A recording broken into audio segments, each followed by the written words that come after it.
Good evening and welcome to Oakland. We are so glad to have you here with us tonight. I am Frances Fullerton Hopkins, and I am just the first in an incredible lineup of people you'll meet tonight who answered a call to serve. In my case, I served in the U.S. Navy in World War II, in addition to being a highly accomplished teacher, a wife, and a mother. Now, before we go any further, I'll let you in on a little secret. I'm not buried right here. I reside way over there with my side of the family, but I just couldn't wait to come and welcome you all to Oakland tonight, and also have the chance to visit with some more of my Hopkins family right here. You have got so many interesting people to meet. Doctors and entrepreneurs, heroes and scientists, and they're all excited to meet you too. Now, I began life in 1905 in Tuscola, Illinois. Something inside me always felt the need to serve, to be a part of something bigger. This made me a high achiever, and in school I tried everything.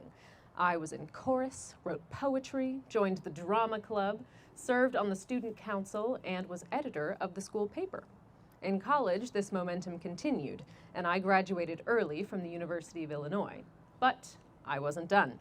I earned a master's degree from Northwestern and joyfully started my teaching career. But by 1943, World War II had changed everything, and duty called. I felt compelled to help and joined the Navy as a commissioned officer. We were called WAVES, which is an acronym for Women Accepted for Volunteer Emergency Service. Now, at that time, the idea of women in the military was controversial. Journalists warned about the downfall of women. But soon we proved ourselves invaluable on the home front. All across the country, women were stepping into new roles in the workforce and succeeding. Now, my naval training took place at Smith College in Massachusetts. The classrooms were filled with women being trained in all areas of study: communication, recruitment, engineering, or, bless you, supplies and accounts, depending on their previous experience. Now, in addition to education, as WAVES, we were held to strict standards. We were highly educated, and the Navy trusted our impeccable reputations. 4 days a week, we WAVES had 5 courses, a group lecture, and 2 hours of exercise drills.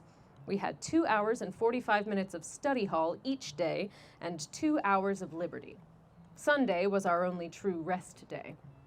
Now, despite all of this hard work, the press mostly paid attention to how we looked in our uniforms.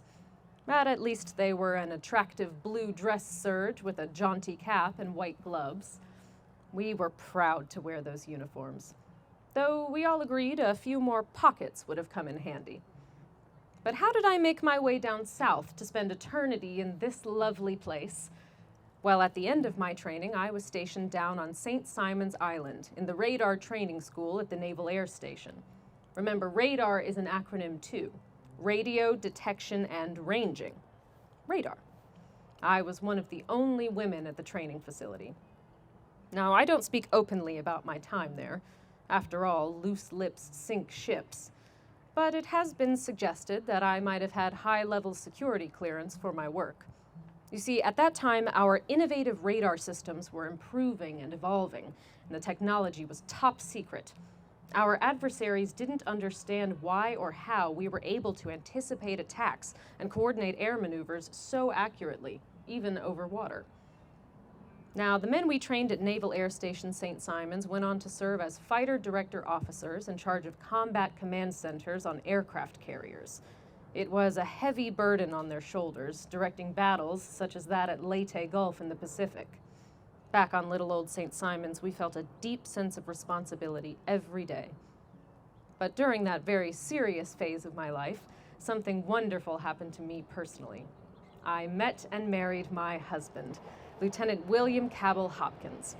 Hop, as we called him, came from a prominent Atlanta family. His father was a writer and judge and a founder and president of the Atlanta Bar Association.